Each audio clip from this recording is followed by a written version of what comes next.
Hi hello welcome to Krishnamma lakhs YouTube channel వారి నేను చేపల కూర వండుకున్నానండి. ఇదిగో ఈ విధంగా చక్కగా మొక్క చూడండి ఎంత బాగా వచ్చిందో. ఇలా వండుకోవాలి చేపల కూరని. ఇది ఏ విధంగా వండుకోవాలనేది నేను మీకు ఇప్పుడు చూపిపోతున్నాను.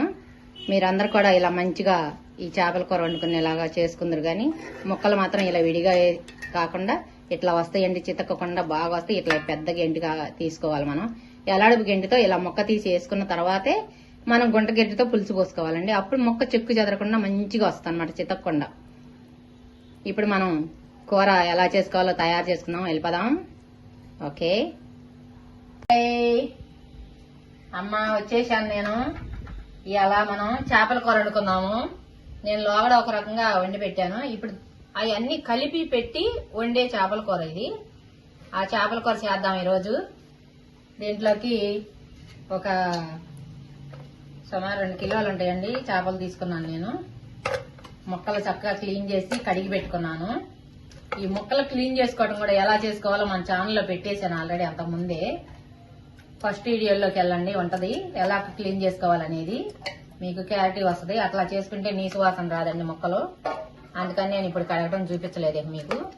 ఇవి 2 కేజీల ముక్కలండి. ఇట్లా చక్కగా ఖాళీ గిన్నె చూసుకుని ఇలా వండాలి చేపల కూరకి. ఇరుకు వాటిలో వండకండి. 4 ముక్కలైనా సరే చక్కగా మంచిగా ఇట్లా ఎలా అడుపుగా ఉండే దానిలో వండుకుంటే చాలా బాగుంటది కూర. ఈ ముక్కకు ఆ ముక్క వచ్చిద్ది అనమాట శుభ్రంగా. ఇప్పుడు దీంట్లో నేను ఒక స్పూన్ పసుపు వేస్తున్నానండి. పసుపు, రాళ్ళుప్పు,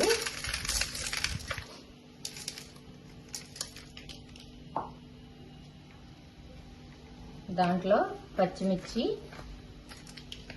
చిన్న టమాటా కాయ ఒకటి చిన్న పీసులు కట్ చేసి పెట్టుకున్నాను. ఆనియన్స్ ముక్కలు కట్ చేసి పెట్టాను. ఇవన్నీ వేసేసానండి. ఇప్పుడు నెక్స్ట్ కారం వేసుకుందాము. మనకి సరిపడినంత వేసుకోవటమేనండి కారం. అది మీ ఇష్టం. తినేవాళ్ళు అయితే కొంచెం ఎక్కువ వేసుకోండి, లేదనుకుంటే తక్కువ వేసుకోవచ్చు. కానీ నీసు కూరకి కారం లేకపోతే బాగోదండి. కారం మాత్రం కంపల్సరిగా ఉండాలి. ఇలా అన్ని వేసేసి మనం ఇట్లా పట్టించేసేయాలి ముక్కలకి. చక్కగా కలిపేసేసుకోవాలండి ఇట్లాగా.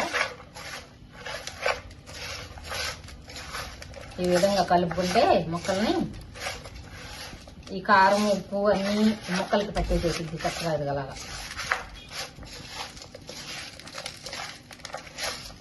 సింపులేనండి చేపల కూర ఇలా వండుకోవటం, చాలా సింపుల్. ఈ విధంగా చేసుకుంటున్నారండి. చాలా చాలా టేస్టీగా ఉంటుంది కూర కూడా.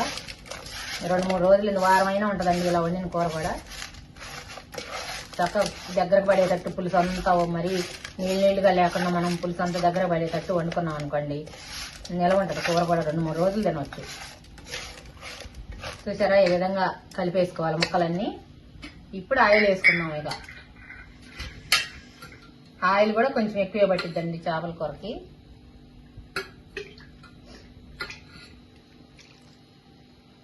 నేను ఎప్పుడు ఇట్లా ఎలాంటి వాటిలోనే వండుతానండి.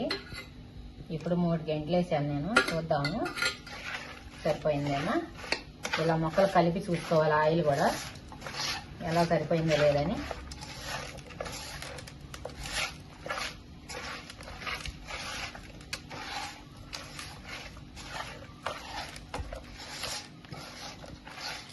కొంచెం పట్టిద్దండి, చాలలేదు. నేను 3 గంటలు పోసినా కూడా చాలలేదు.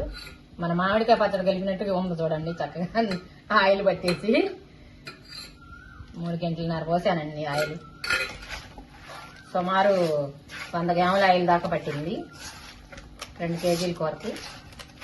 అది మీ ఇష్టం అండి. తినేవాళ్ళు అయితే కొంచెం ఎక్కువ వేసుకోవచ్చు, లేదు మేము ఆయిల్ తక్కువ తింటామంటే కొంచెం తక్కువ వేసుకోవచ్చు. పులుసు వస్తాం కాబట్టి ఎట్లయినా వేసుకోవచ్చు మనం. ఇప్పుడు ఈ విధంగా కలిపి ఉంచుకోవాలండి. ఇక్కడ ఎమ్మటే మనం దీనిలో చింతపులుసు పోసేసుకోవాలి.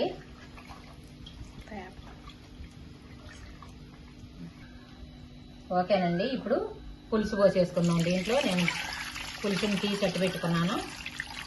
ఇట్లా ముక్కల పైకి దాకా అలా వచ్చేటట్టు పోసుకోవాలండి పులుసు. ఒక్కసారి ఇది ఇలా కలపెట్టేసాక శుభ్రంగా ఇట్లా కారం అన్ని పులుసులో ఇట్లా కలిపేలాగా ఇది ఇలా కలుపుకొని ఒకసారి ఈ ముక్కలన్నీ ఇట్లా సర్దేసేసి వేయాలి. వీటిని ముక్కలు మునిగేటట్టు పోతే చాలండి. పులుసు ఎగస్ట్రా పోయకూడదు. ఎగస్ట్రా పోతే ఉడికి ఉడికి ఉడికి చాలా ఇదిగా ఉంటది. Piece piece అయిపోయేలాగా. ఓకే అండి, ఇట్లా పెట్టుకోవాలి. ఇక ఇప్పుడు మూత పెట్టేసి స్టవ్ మీద పెట్టేసుకుందాం. ఇకనా ఓకేనండి, ఇప్పుడు స్టవ్ వెలిగించుకుందాము. స్టవ్ వెలిగించి స్టవ్ మీద ఆ గిన్నె పెట్టేసుకుందాం. ఇక ఇది ఉడికినాక బాగా పొంగి వచ్చేటప్పుడు మనం అల్లం వెల్లుల్లి పేస్ట్ వేసుకోవాలండి. దీంట్లో మాత్రం ఓన్లీ అది ఒక్కటే వేసుకోవాలి. మీకు తినాలనుకుంటే మసాలాలు వేసుకోవచ్చు, లేకపోతే అవసరం లేదండి. కానీ చేపల కూరకి మసాలా వేయకూడదండి, బాగోదు. ఓన్లీ అల్లం పేస్ట్ మాత్రమే వేసుకోవాలి. అప్పుడే దాని రుచి వేరేగా ఉంటది. ఇక ఓకేనండి, ఇప్పుడు మూత తీసి చూద్దాం మనం ఎలా ఉందో.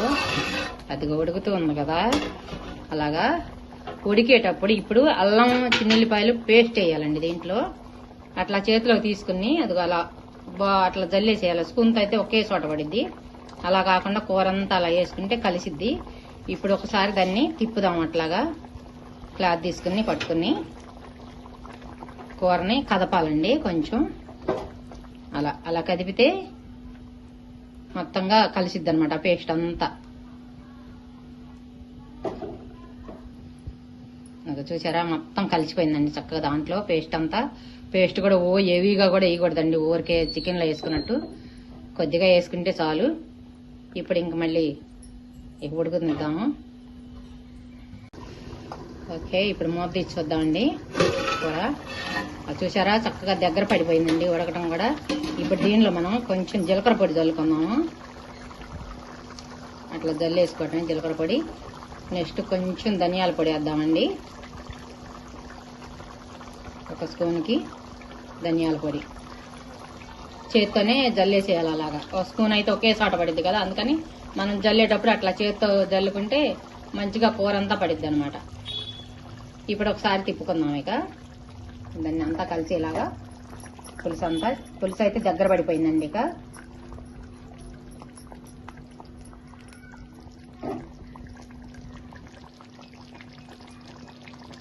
కొంచెంసేపు అవన్నీ పట్టేలాగా సిమ్లో పెడదాం, మూత పెట్టేసి. ఓకే అండి, ఒకసారి మూత తీసుకొద్దాం. అవన్నీ వేసాం కదా, కొంచెంసేపు ఉంది.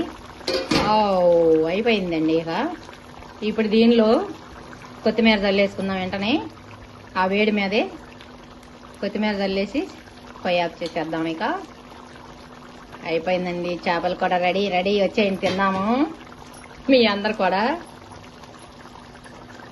ఇప్పుడు దీన్ని నేను ఒక ఇది చేస్తాను. ఇది కల్లుప్పండి.